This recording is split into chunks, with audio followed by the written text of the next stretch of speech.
This is the evil in everything that happens under the sun. The same destiny overtakes all. The hearts of men, moreover, are full of evil, and there is madness in their hearts while they live, and afterward they join the dead.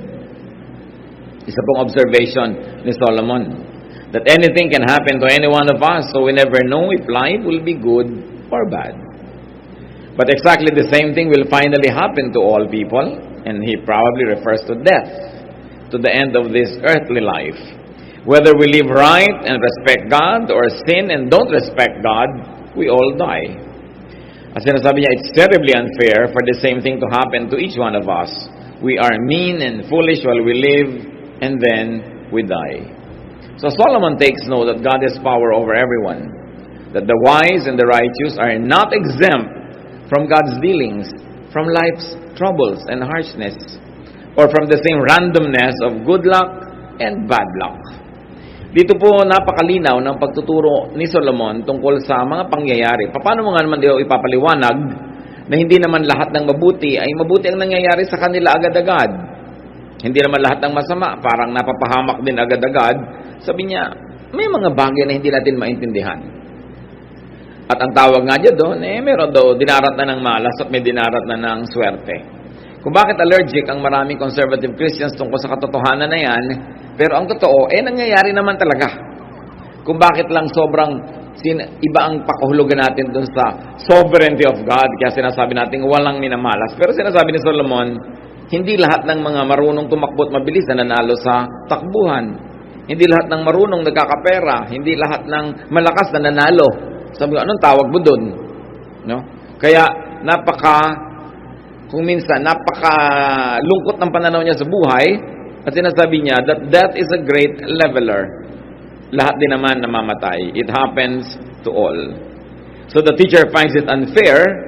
In fact, the teacher wants better treatment for the good, yung good people. But there's one trouble with that idea, because there is no one really good enough. Kung ang gusto ni Solomon, yung mga mabubuti, maganda ang treatment sa kanila ng kapalaran, at yung masasama, pangit ang treatment sa kanila, sino ba naman kasi talaga yung mabuti? Baka walang mag-qualify. Kaya kung tutuusin, lahat nga ng tao ay pinapalad pa. Kasi hindi lahat ng mga kasalanan natin ay tinatanggapan natin ng sapat at ganap na parusa. Marami sa atin humihingi tayo ng justice from God. Mag-ingat-ingat tayo dyan dahil baka nga ibigay sa atin. Justice means the good is rewarded, the bad is punished. At kung minsan kasi selective lang ang ating pagtanaw, ang nakikita lang natin the good that we do, we forget the bad that we do, so we seek God's justice. Kung paano ka ibigay nga sa injustice that all the bad things you do get punished? Baka mas marami pa yun kaysa sa good. Kaya pasalamat nga tayo that God is not always just, but in fact God is merciful. That God is more merciful than He is just. Marami siyang pinapatawad at marami siyang pinapalampas. At napakabuti niya kahit kuminsan ay hindi naman tayo mabuti. Ecclesiastes 9:4-6. Anyone who is among the living has hope. Even a live dog is better off than a dead lion.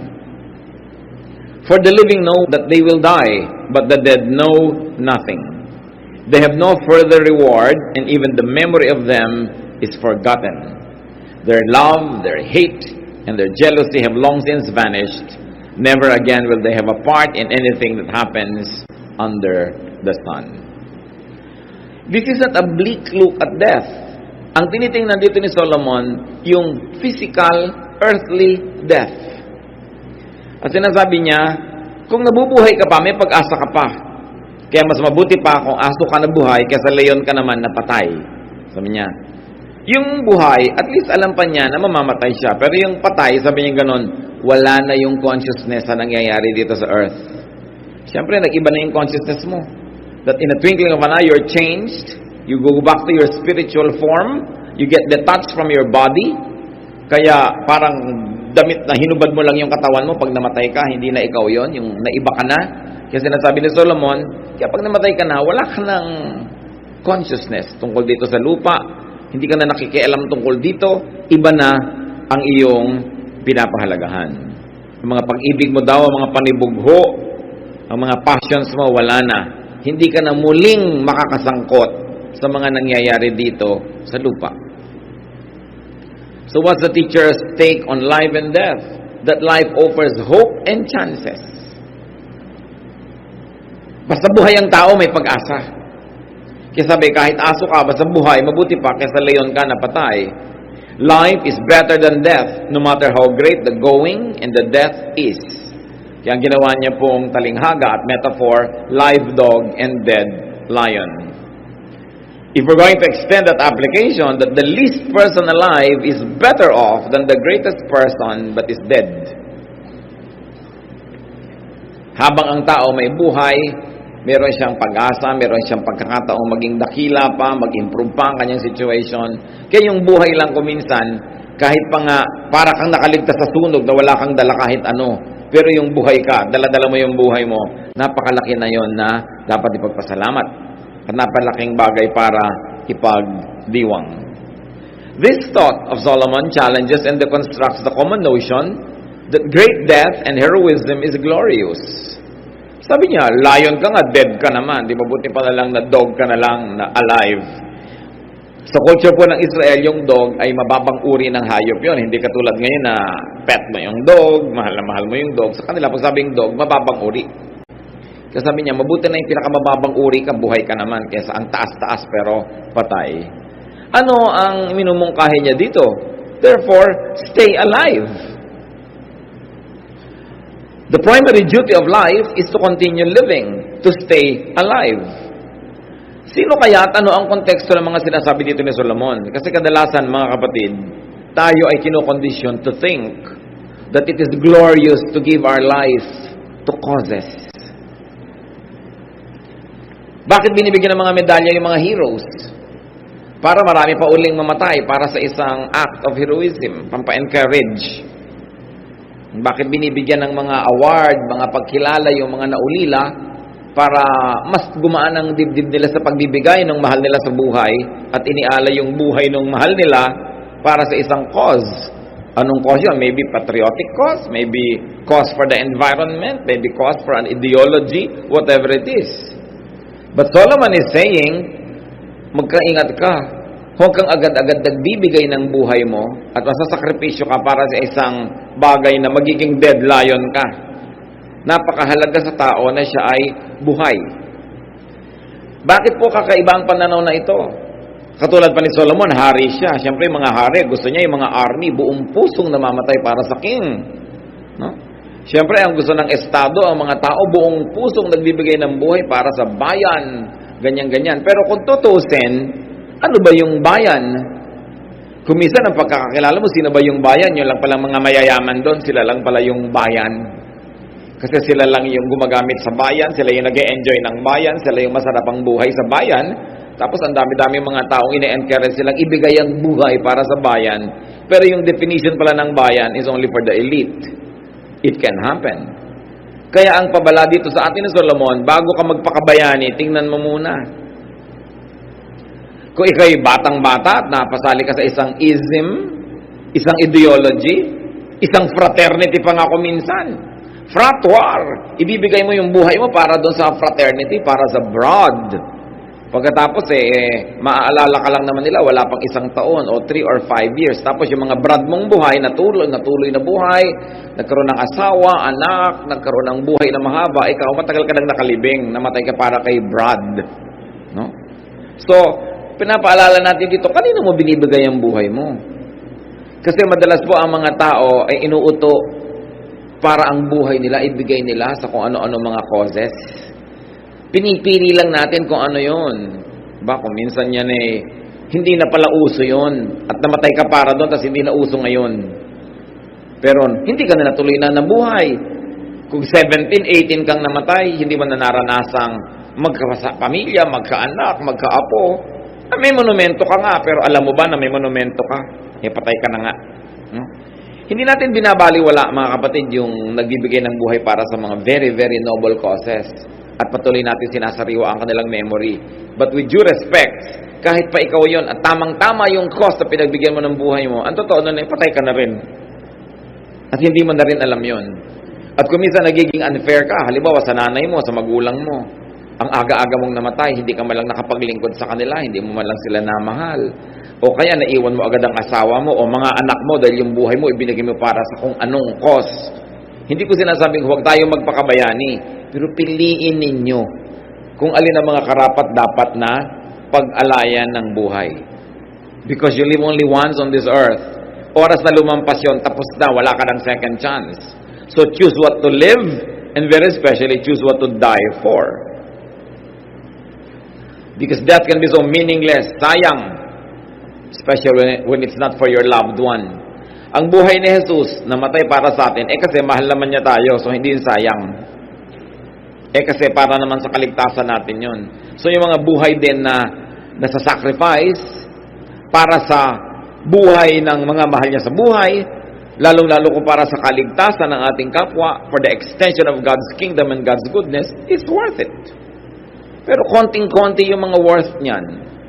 Meron pa nga mga babaeng mamamatay para sa nobyo. No? Pero 19 ka lang kasi, kaya ginagawa mo. Pag 29 ka na, hindi mo nagagawin yan. Sabi mo, ay, bahala ka sa buhay mo. No? Siyempre, kailangan medyo bata ka para idealistic ka. Tapos namatay ka para sa nobyo mo, talagang binigay mo sa kanya ang lahat-lahat. O namatay ka na, tapos mag-aasawa na siya, magkakaanak, magkakaapo, ikaw, isang ala-ala. No? Siguro tumutugtog ang piano pag naaalala ka niya, pero wala ka na. Bagamat kung napunta ka sa Panginoon, may ibang buhay ka na doon, pero wala ka na rin dito. Hindi mo na nalasap ang dapat lasapin. So, be careful what you would like to die for. Not even for the king or not even for the state. It depends on the state. Anong klaseng state? Anong klaseng bayan? Anong klaseng pamahalaan ang pagbibigyan mo ng iyong buhay? Habang nagbibigay ka ng buhay mo, nagpapasasa pala yung iba sa dugo na isinasakripisyo mo. Kaya ang itinuturo ni Solomon dito, hindi sa huwag pahalagahan yung mga ganyang bagay, kundi ang buhay napakahalaga. Dapat hindi ka madaya, hindi ka malugi, at hindi ka madaan sa propaganda o pambobola ng mga makapangyarihan na gusto ka lang gamitin para sa kanilang kapakanan. In other words, don't be a needless hero. Don't die a meaningless death. So what's the teacher's take on death? That death ends earthly consciousness, earthly feelings and involvement and participation. Pag ang tao namatay na, putol na ang relasyon niya sa mga bagay na makalupa. Kaya maniniwala ka ba naman na may taong namatay, babalik pa para ituro kung nasaan yung naiwan niyang kwentas? Halimbawa, nagpunta ka sa hell, papayagan pa bang umalis doon para ituro mo lang kung nasaan yung kwentas? O kung nando ka na sa piling ng Diyos, nasa heaven ka, aalis ka pa ba doon para lang ituro mo yung kwintas? So, hindi ganon. Hindi tayo na-involve sa ganong mga maliliit at mabababaw na bagay. What are the other implications? That death releases people from earthly cares. Not that you don't care, but you are released from earthly and heavy burdens of caring. Death disconnects people from earthly concerns. Anong application yan, mga kapatid? Live while alive. Mahilig ka palang kumain ng siniguelas, kumain ka na ng kumain ngayon kasi pagka sumakabilang buhay ka, wala na yun. Gusto mo palang mahalin yung nanay mo, yung mahal mo sa buhay, mahalin mo na kasi pag sumakabilang buhay ka, o siya, hindi mo na siya mamamahal. Gusto mong paglingkuran ng mahal mo sa buhay, maglingkod ka na ngayong may sakit. Kasi pagka siya sumakabilang buhay na, kahit lagyan mo ng bulaklak yung puntod niya araw-araw, hindi na niya concern yun. Kaya habang kaya niyang tanggapin yung pagmamahal mo, ibigay mo na. At habang kaya mo magmahal, magmahal ka na. Para kung sakasakali na ikaw ang sumakabilang buhay o siya, wala kang pagsisisi. Kasi sasandali ang buhay. At hindi naman nagpapaalam yung mga namamatay. Bihira yun. Diba? Minsan biglang-bigla ka. Akala mo, magtatagal pa. Gagawin mo pa sana ng paraan. Ipagpaparty mo pa sana yung nanay mo. Pero umurong na ng umurong dahil ngayong taon, tinamad ka. O next year, umurong na, namatay na bigla. Hindi mo na maipag-party. Kaya sabi nga, kung may mamahalin tayo, may gagawin, gawin na. Dahil, pag naputol na ang buhay dito, may ibang buhay na pagkakaabalahan yung tao, yung espiritu niya. Kaya dito na tayo magmahalan. But the nice thing about it, brothers and sisters, is that Death releases people from earthly troubles.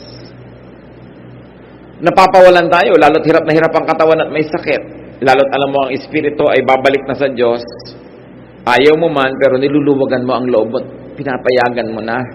At nang sa ganon ay makalaya na rin sa mga hirap. Ano nga ba naman ang saysay na nabubuhay kang puro hirap yung katawan mo? Hirap na hirap na hirap. Naghihintay naman ng Panginoon sa kabilang buhay para bigyan tayo ng ginhawa. Kaya, meron na namang isang application yan. Habang kaya ng katawan mo na mag-enjoy ka. Sa paraang hindi ka nagkakasala, nagkakamali o gumagawa ng mali sa kapwa at sa Diyos, pero enjoyin mo na. Kasi kung minsan, nagkakasakit ka, hindi mo na kaya. Kung minsan, hindi mo na kayang kumain. Namamaga ang lalamunan mo, hindi ka na maka-enjoy. So habang hindi ka na mamaga, dapat pinapahalagahan mo yon at ginagawa mo yung dapat mong gawin. Habang nakakalakad ka pa, mamasyal ka ng mamasyal. Kasi kung minsan, ang tao, ayaw man yan, napaparalyzed. Mabuti ng mabuti kung may wheelchair ka at may mga magbubuhat sa'yo. Pero kung wala, kaya ang mabuti, habang kaya ng tao, hindi niya ipinaghihintay ng matagal yung kanyang paglasap ng ligaya na Diyos din ang gustong magbigay sa kanya. Nagsisave ka, yes. But don't save too much na tuloy hindi ka na nag-enjoy today, hindi ka na nag-enjoy next week, hindi ka na nag-enjoy next month. Kasi ang pinagsasavean mo, retirement 20 years from now. Pwedeng dumating yun, kung hindi. Kung ika-19th year, sumakabilang buhay ka, di wala ka lang na-enjoy doon. So ano po ang buhay na magandang i-apply natin dyan? Kasi si Solomon, very practical yung wisdom niya. Meron akong income ngayon, magsasave ako ng konti para sa future, gagastos ako ng konti ngayon. Para kung hindi na dumating yung future, hindi na ako nalugi kasi nag-enjoy na ako ngayon. Ngayon, kung dumating yung future, hindi rin ako lugi kasi nag-save naman ako para doon. Kailangan, everyday meron kang kasiyahan, meron kang pang isang linggo, nakasiyahan na once a week, ina-enjoy mo yan. Merong once a month, merong once a year. Pero hindi yung puro hirap, iniipon mo lang lahat yung saya mo sa dulo. Kailangan a little of everything. A little work, a little suffering, a little enjoyment is experienced every day. If not, at least every week. Para ang buhay na-appreciate natin. Pag tayo'y sumakabilang buhay na, iba na ang ating pagtutuunan ng pansin. Kaya ang sabi ni Solomon sa Ecclesiastes 9:7-10, Go, eat your food with gladness, and drink your wine with a joyful heart. For it is now that God favors what you do. Not yesterday, not tomorrow, now. Yun pong now, mga kapatid, ang bilis lumipas. Maya-maya lang, tapos na tong now na to. Promise. Sandali lang yun, tapos na.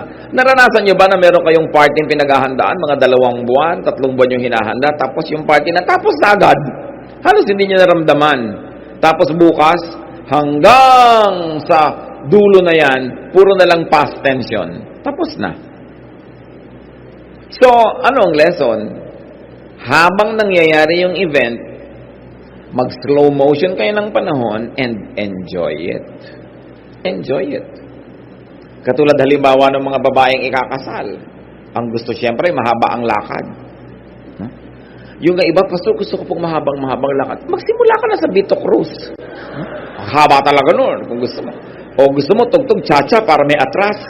Ang tagal mo. Kasi pag dumating ka na dito sa dulo, tapos na. Diba? So, tagalan mo na. Iba naman ang pagmamadali kasi ninenervyos. Savor the moment. Magbabakasyon kayo, enjoy it. Huwag kang masyadong lagi nag-aapura, nagmamadali. Sobrang nagra-rush. Kasi mamaya tapos na. Nakauwi ka na, tapos na yung bakasyon, wala na. Nagkukwentuhan, halimbawa kayo mag-asawa sa kama na ang sarap ng kwentuhan nyo. Bigla, ay teka, maglalaba pa ako. Hayaan nyo na, wag na kayo maglaba. Diba? Hayaan nyo na, isuot nyo na lang uli kung gusto nyo. Pero, kailan pa babalik yung ang ganda ng kwentuhan nyo? Hindi mo lang pwedeng, teka lang maglalaba lang ko, pagbalik mo, ituloy natin. Wala na yung spirit ng kwentuhan. Tapos na. Kumakain kayo, ang sarap ng kain nyo, huwag kayong magkapura. Kung hindi naman life and death yung nakataya, Ay, hayaan mo na, malate ako ng konti. O mag-cancel ako ng activity kung kaya ko kasi bihirang nagkakainan tayo na masaya. In other words, brothers and sisters, enjoy the now. Pag pinalampas nyo yun, kahit ano pa ang pagsasentimiento nyo gawin, hindi na yun babalik. Kaya kailangan enjoyin. Meron naman yung kabaligtaran. Halimbawa, hindi enjoyable yung moment. Nabalian ka ng paa, nakasemento ka sa ospital, 2 buwan ka doon. Ang sabihin mo, lalampas din to. Kasi lalampas din. Magiging past tense din yun. Ang mahalaga lang, lampasan mo yung hirap. At pagdating ng bukas, gising ka pa at buhay ka pa. Kaya masarap din na lumilipas ang panahon eh. Kasi ibig sabihin, walang pagdurusang permanent. At yun namang pag-enjoy, bagamat hindi permanent, pwede mong lasapin. Pag kumakain kayo, mga kapatid, huwag isang kagat, lulon. Bakit? Sa bibig lang masarap ang pagkain. Paglampas dito, sa lalamunan, malaking trabaho na. Diba? Hirap na hirap ang tiyan mo, ang bigat-bigat ng feeling mo. Trabaho na yan, ang sarap habang nandun siya sa dila kasi nandun ang taste buds. Therefore, pag kumakain, lasapin. Diba? Huwag yung lulon lang ng lulon, nagmamadali. Biruin nyo, magmamadali kayo. Dahil sa breakfast, wala na kayong oras. Eh ano ba nung gumising kayo ng 30 minutes earlier than usual? Then you can sit down and relax and enjoy it. Kesa kumain lang kayo para mabusog. Masyadong mababa yun, panghayop. Yung kumakain lang para mabusog. Kasi ang tao dapat kumakain para masiyahan. Kaya ang tao kung ano-ano na-invento, niluluto yung pagkain, inilalaga, ipiniprito, pinapalamig, may pinapalutong, may pinapainit, para masarap. Why? Because God likes you to enjoy. Bakit alam niyo na gusto kayong mag-enjoy ng Diyos? Nilagyan kayong taste buds. Pwede namang wala eh. Lulunin mo na lang at nang buhay ka. Pero ang bait-bait ng Diyos, He placed nerve endings in the most correct parts of our body to enjoy everything. God wants you to enjoy. Kung minsan ang pagtingin natin sa religion, para ang gusto lang ng Diyos, penitensya, luha, pagdurusa, hindi yun totoo. Hinihingi lang yun kung yun ang kailangan para ma-purify ang ating spirit. Pero kung hindi, God wants you to have fun. God wants you to enjoy. So ulitin natin ang sabi ni Solomon, go, eat your food with gladness. With gladness, ha? Huwag niyong pinipintasan ang pagkain pagkaharap niyo. Bigayan ng Diyos eh. Hindi, ang tabang, ang alat. Di ba? Kung may kaharap ka bang tao na hindi mo gusto itsura, sasabihin mo, hindi mo pinipintasan dahil kaharap mo, yung pagkain. Kaharap mo yan. Bigayan ng Diyos. So, dapat may etiquette ang pagkain. So, eat your food with gladness and drink your wine with a joyful heart. For it is now that God favors what you do. Always be clothed in white. Baka naman bukas, nakaputi kayo lahat. Kasi white, sa Israel ang init-init kasi desert. So yung white, yung linen na white, ang sarap sa katawan. So ibig sabihin lang niya, kung ano yung masarap sa katawan mo, yun ang isuot mo.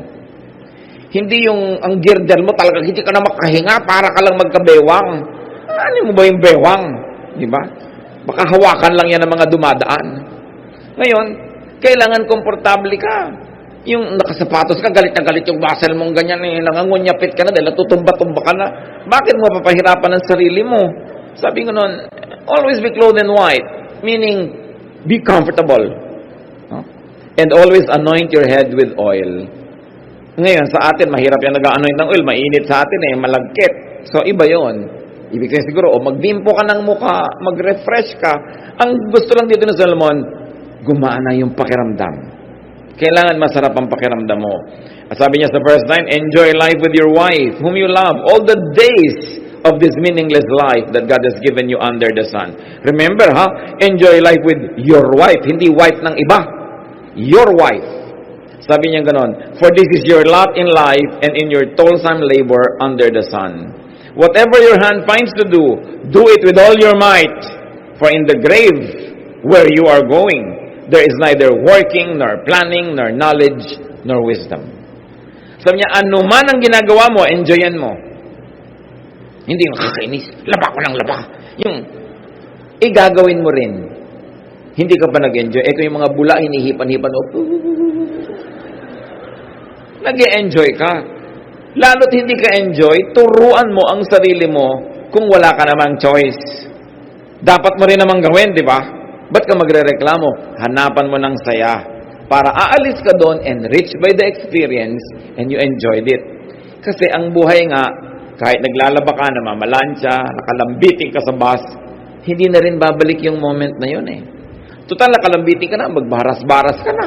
Baka ma-develop pa yung mga bicep mo. So, kesa nagre-reklamo ka sa buhay. Marami tayo hindi pwedeng baguhin, mga kapatid. Pero pwede niyong baguhin ang attitude.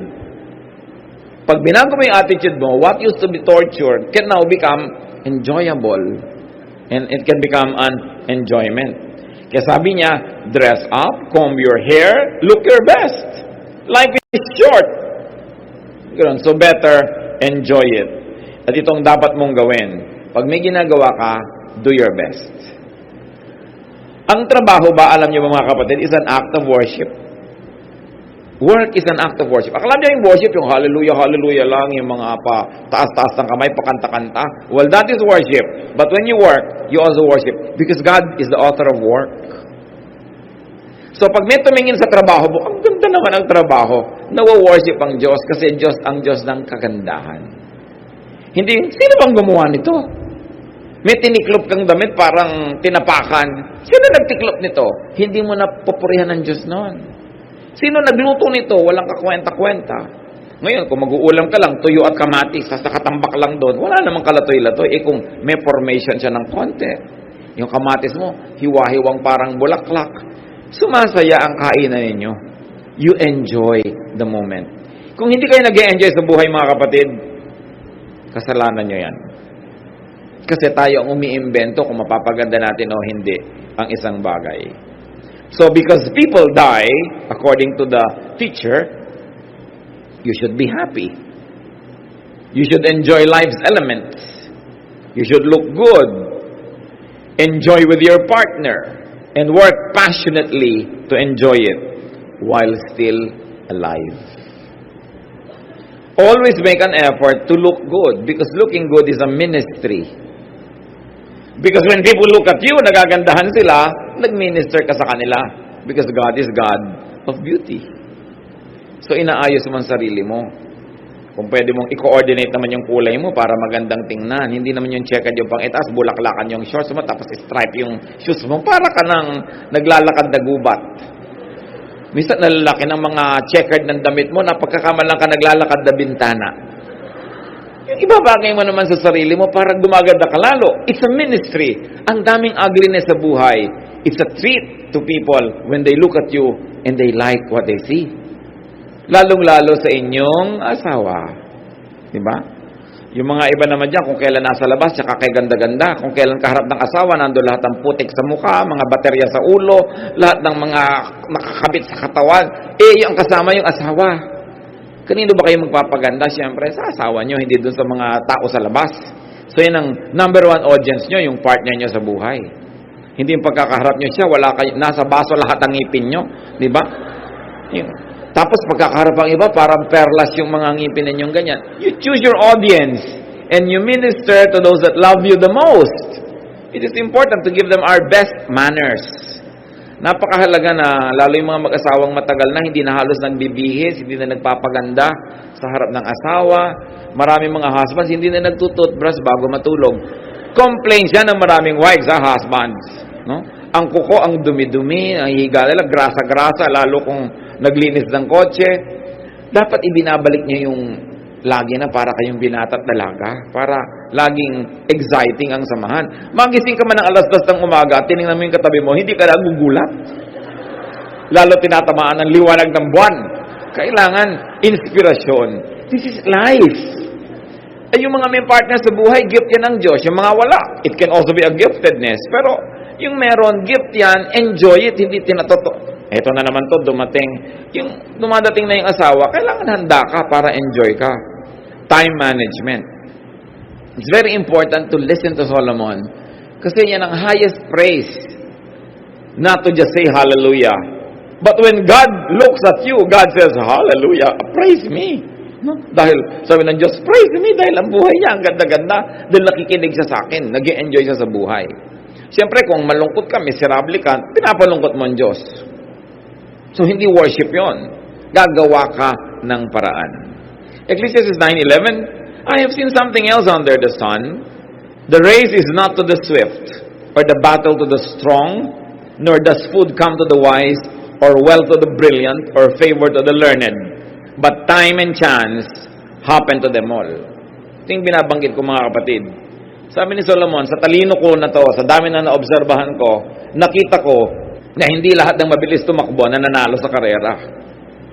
Minsan, nadadapa, natatapilok. Di ba? Sabi ganoon, hindi lahat ng marunong yumayaman, nagkakaroon ng pagkain. Hindi ko mamatalino, siya na ang lumuluwag sa buhay. Alam niyo, napansin ko, dinaratan tayo ng mga malas-mala sa buhay. Minsan, ikaw yung pinakamaganda, hindi ikaw ang nanalo. Minsan, ikaw naman yung pinakamatalino, hindi pa rin ikaw yung panalo. Sabi niya, the fastest runners and the greatest heroes don't always win races and battles. Wisdom, intelligence, and skill don't always make you healthy, rich, or popular. We each have our share of bad luck. So, anong logic noon? That logic doesn't work all the time. Kung nagtatanong ka, bakit ganon? Bakit ganon? Sabi ni Solomon, ganon talaga. Hindi laging yung inaasahan mo ang mangyayari. Maraming dapat ang hindi nangyayari. Because good luck, bad luck, randomness, and chance all happen. Nasa ng sovereignty ng Diyos? Nandun. Kasi ayaw din ng Diyos na alam mo na lahat ang mangyayari. Hindi ka na laging aasa, mananalig, lalapit sa Kanya. Pero dahil nga ganun, na kuminsan sinikap mo na ang best, hindi pa rin ikaw yung best, always do your best. When you do your best, the best will probably not always happen. But there is one thing sure, the worst won't. It's not a guarantee that the best will always happen when you work hard, but there's something guaranteed that the worst won't happen to you. Probably hindi lang best ang nangyari, maybe second best, maybe good, but definitely not the worst when you keep doing your best. Accept the fruits of your work, accept your fate kung kailangan. And when having a very difficult life, ang magandang attitude, sabi mo, since there are no logical basis for things, even what's happening now can change to my favor. Mag-abang ka lang. Maghintay ka, manalig. Be alive when the good days come. Ecclesiastes 9:12, moreover, no man knows when his hour will come. As fish are caught in a cruel net, or birds are taken in a snare, so men are trapped by evil times that fall unexpectedly upon them. Yung ibon na lumilipad-lipad, alam ba niya kung minsan bigla na lang siyang tatamaan ng bala? Pero alam nga namang dahil baka siya tamaan, hindi na siya lumipad kahit kailan. Yung mga naglilipara mga ibon, alam ba nila na biglang pumasok pala sila sa isang net? Yung mga isda, ang dami-dami nila nagsuswim, hindi nila alam na sumusuot na pala sila sa baklad. Mahuhuli na pala sila ng fine net. Hindi mo alam. Sabi nga nila, the early bird catches the worm. Paano ka ikaw yung early, pero ikaw pala yung worm? O di nahuli ka ng early bird? Kung naging late ka na worm, hindi ka nahuli ng early bird. Kaya lang, hindi mo naman alam kung kailan ka magiging worm o bird. So, early ka na lang lagi. Dahil mas marami yung pagkakataon na ikaw yung maging bird. In other words, none of us know when we might fall victim to a sudden disaster. And we can find ourselves like fish in a net or birds in a trap. Minsan, ang yaman-yaman, bigla nagkaroon ng reversal.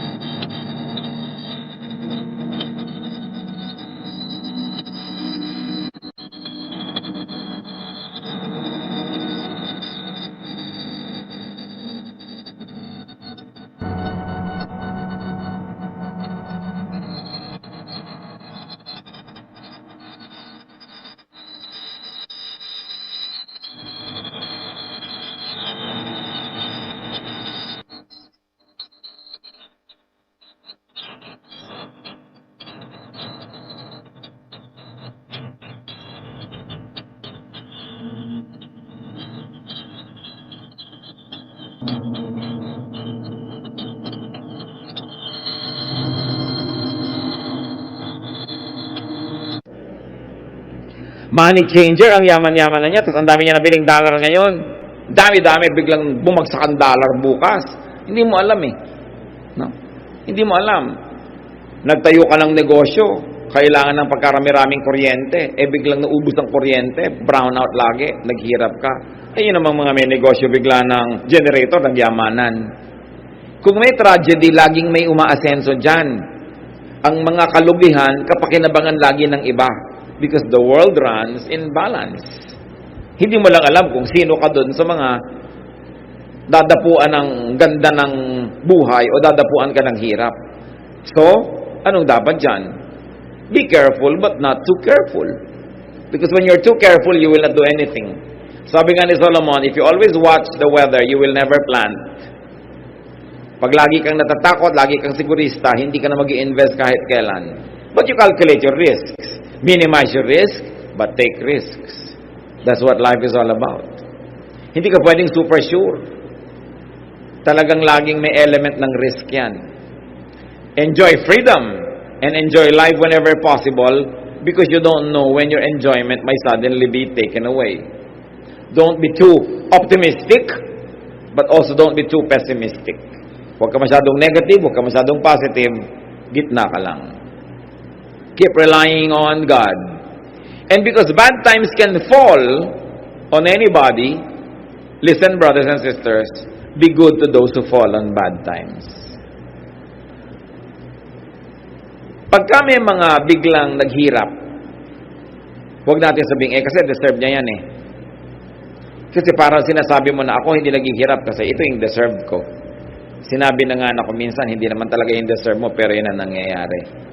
At yun ang hiwaga ng buhay. Pag kasi sinabi natin, yan ang dapat sa kanya. Careless kasi siya.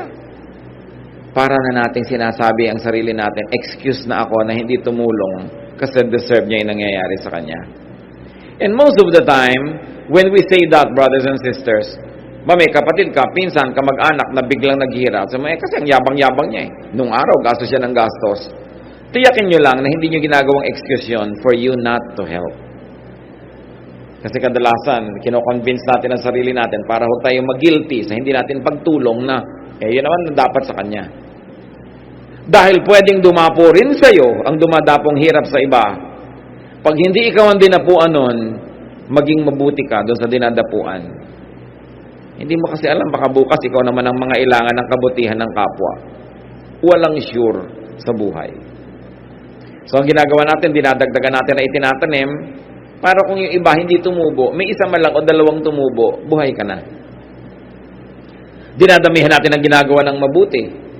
2 o 3 man dyan, hindi tumanaw ng utang na loob, may isa lang o 2 makaalala sa'yo, lalo sa oras na ikaw nangailangan, malaking bagay yon. Dapat mabait ka sa nangangailangan. Mabait ka sa nagigipit, sa napapahiya, sa nai-embarrass, sa nako-corner, people who are caught in the act, red-handed, no?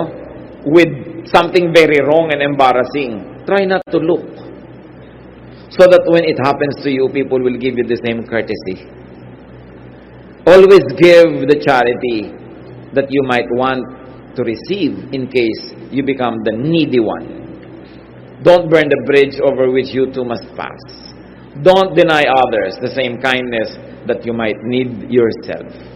And remember, always be thankful that you are on the giving end and not on the receiving end. Kung minsan ang hirap niyan ikaw lang ang may kaya sa inyong magkakaibigan, lagi na lang ikaw ang taya. Pero di ba pasalamat ka, kaya ka nga taya, may itinataya ka. Minsan sa inyong magkakamag-anak, lagi na lang ikaw yung meron kasi ang hirap-hirap nila. Yung kakain na lang, ikaw magbabayad. Yung may family reunion, ikaw magdadala ng ulam. Pero di ba buti nga, ikaw yung nagdadala kasi may dinadala ka. Kesa ikaw yung aasa-asang, ano kaya ang dali ng iba? Tapos, insecure ka. Huwag kayo kahit kailan magre-reklamo that you are givers. You become givers only because you have already become recipients from God's grace. Kaya ka lang naman may ibibigay dahil may tinanggap ka na, nauna na, mula sa Diyos, na-advance na. Kaya dapat magpasalamat. At huwag mo kahit kailan sasabihin, deserve ko kasi to. Kaya akin lang to. Ang tunay nating deserve punishment dahil lahat naman tayo makasalanan. So kami na-enjoy kang maganda, grasya lang yan ng Diyos, share it with other people. Huwag mong isama ng loob na kumisan, sana ang nasave natin, darling, 100,000 na. Pero dahil yung nanay mo, hingi lang hingi, tuloy 50 na lang. No? For all you know, kaya ka binigyan ng Diyos ng 100 para yung 50 sa'yo, yung 50 pang charity. Na pag hindi mo pala ibinigay, lahat yung 100 babawiin ng Diyos. Hindi ka nagsisisi na gumagawa ka ng mabuti kahit kailan. Hindi ka man bayaran ng tao, hindi ka man suklian, may Diyos na buhay. Na hindi ka man din bayaran at palitan ng Diyos yung binigay sa iyo, inauna na nga niyang binigay, kaya kami naibigay sa iba eh. Ba't ka pa nagrereklamo? Kaya yung buhay, sarap na unawain. At kung ang mga tao magiging makadiyos, lahat magiging mabait. Walang magiging mayabang at makasarili. Verses 13 to 16. I also saw under the sun this example of wisdom that greatly impressed me. There was once a small city with only a few people in it, and a powerful king came against it, surrounded it, and built huge siege works against it. Now there lived in the city a man poor but wise, and he saved the city by his wisdom.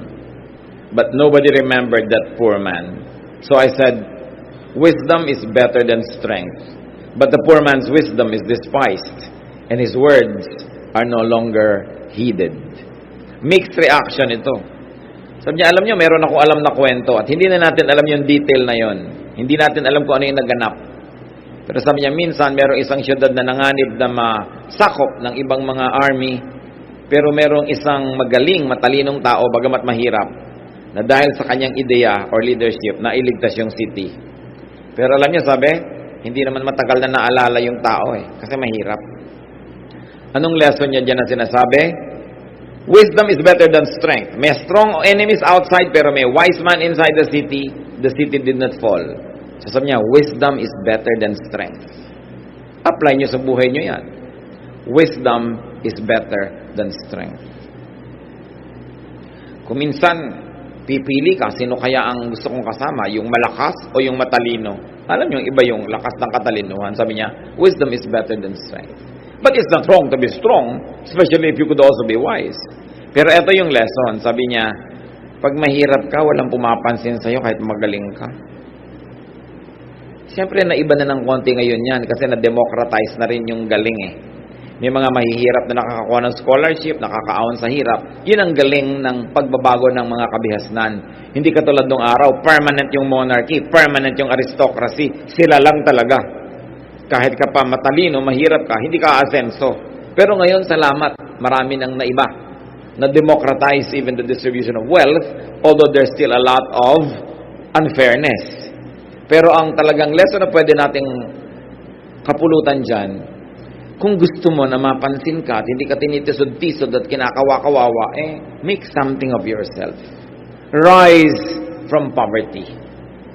Be a meaningful person. Be wise. And then you will have more meaning as far as the other people are concerned. Talaga naman, di ba? Pag mayaman yung nag-joke, kahit corny, maraming tumatawa. Kasi mayaman yun Marami talagang pumapansin sa may kaya. So kung ikaw maramdamin, ayaw mong lagi kang naaapi dahil mahirap ka, pues payamanin mo ang sarili mo na magkaroon ka ng kahulugan. Gumawa ka ng paraan, huwag ka lang reklamo ng reklamo. Magsikap ka.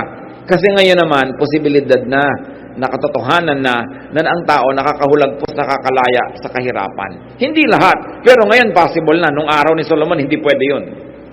Pag ipinanganak ka ng alipin ka. Hindi naiiba yun. No? Pero ngayon, possible. At napakarami nating mga kilala, magamat hindi ko minsan personal, pero alam natin dahil naging mga sikat sila, galing sa hirap. Pero yumaman. Pero titiyakin nyo naman ang pagyaman nila, malinis ang paraan. Hindi ko mo yumaman lang at galing sa hirap. Accomplishment na yon. Kailangan malinis ang iyong pamamaraan. Mahirap talaga sigurong maging mahirap. Kaya dapat sikapin mong umalis dyan. Ang kahirapan, mga kapatid, kailangang tanggapin mo, entertainin mo, mahalin mo para magtagal sa iyong piling. Ang mga taong nakalaya sa kahirapan, hindi nila tinanggap. Inayawan nila yung ganung buhay, Gumawa sila ng paraan na makatakas, makalayo sa hirap. Kaya nakakalayo sila. Pero yung mga tao, ay talagang ganyan, wala tayong magagawa. Ay, wala talagang mangyayari sa buhay nila pag gano'n ang attitude. Yung kahirapan, pag hindi mo tinanggap, lalayasan ka rin yan. Pero kailangan gumawa ka ng paraan, nalayasan mo rin siya. Halimbawa, nakatira ka sa estero, nakatira ka sa mga miserableng lugar, at sinabi mong, ayoko na nandito pa ako 5 years from now. Ang laki ng pagkakataong mawawala ka doon. Kasi gagawa ka ng paraan eh.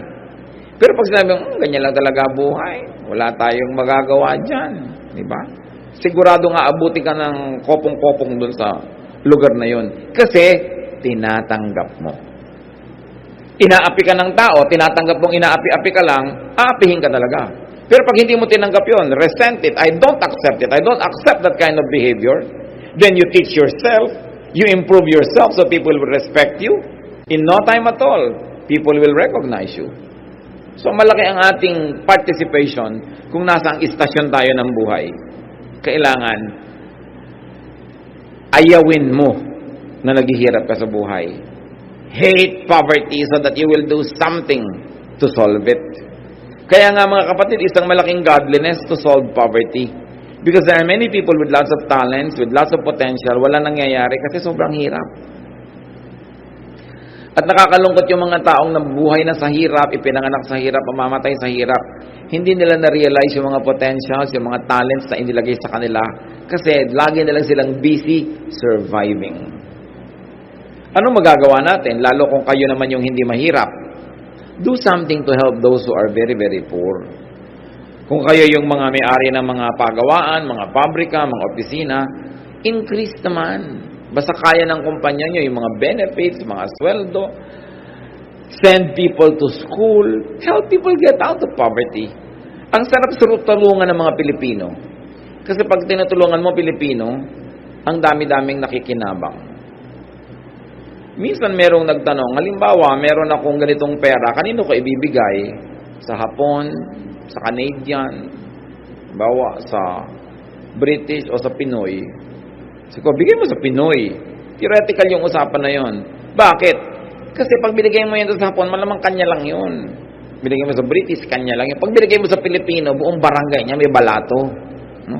Masarap bigyan yung Pilipino, sigurado bibigyan yung nanay niya, yung kapatid niya. Maraming magkakaroon. Kaya masarap na, halimbawa kayo, may empleyado kayo, Pilipino, bigyan nyo na increase yan, hindi naman sasalohin yan eh, maraming makikinabang. Kaya dapat tayo nagbibigay. And sabi nila, there are only one-fourth of the people of our country are extremely poor. No, yung talagang poor. The other one-fourth poor, pero hindi naman extreme. Then the other one-fourth, kaya naman nila yung sarili nila. Diba? At kaya nilang tumulong ng konti. And then the other higher one-fourth, kayang-kaya nilang tumulong. So, yung mataas na one-fourth at yung pangalawang one-fourth, tumulong lang doon sa bottom one-fourth, masasolve ang poverty problem. Halimbawa, magpaaral ka lang ng isang tao, isang bata. Eh, siyempre, pag natutuyo, nagkatrabaho, umasenso, tutulungan yung magulang niya, yung mga kapatid niya, pag-aaralin din niya. So, ang dami mo natulungan, isang buong pamilya. So, by sending one person to school, you're actually helping solve poverty. No? Dahil sa atin naman, kayamanan natin yung edukasyon, mahilig tayong mamasukan, total, magkakatrabaho ka, so nakakasolve. Yun ang dapat nating pinag-iisip pag binabasa natin itong scripture. Ano ngayon ang kinalaman nito sa aking buhay? Ano kinalaman sa aming lipunan, sa aming bayan? And what's the relationship between wisdom and strength and poverty? According to Solomon, wisdom is better than strength. Intellectual power is better than physical power. So, dinedevelop dapat yan.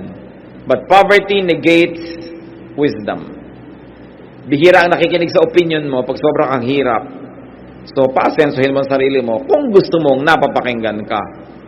The poor, the wise, can be ignored or forgotten. So, godliness should strive to eradicate and minimize poverty. Pag hindi nyo malaman how to operationalize your faith, oh Lord, naniniwala po ako sa inyo, so anong gagawin ko? Help eliminate or minimize poverty. That's a good way to deal with God and to practice your faith. Verses 17 to 18, the quiet words of the wise are more to be heeded than the shouts of a ruler of fools. Wisdom is better than weapons of war. So napakasimple ng sinasabi sa atin, mabuti nang makinig sa mga tahimik na matatalino kaysa sa mga maiingay na hindi naman sila matatalino. At kung kayo matalino, speak your truth quietly. You don't have to shout when what you have to say is meaningful. Do not engage in loud debates. They will not amount to anything good. Ang tunay na matalino, hindi nakikipag-debate. Sayang lang ang energy mo. Kasi yung kausap mo, hindi man willing makinig yun. Ang gusto lang nun, manalo. And then listen to those who are quietly wise than those who are loudly foolish. Marami na naman, salad-salad ng karunungan. Pero marami tayong mapapakinabang sa chapter na ito. Life is seldom logical or fair. So maximize your good moments, minimize the bad moments, get the most out of life while giving the most to it also. Live, enjoy the moment. And it's not only you who should enjoy. Allow, assist, make people around you enjoy as well. It's a ministry to make someone enjoy. Plant, save, do good. You maximize your chances at happiness. Dear God, thank you that you want us to be happy. Thank you that every moment can be beautified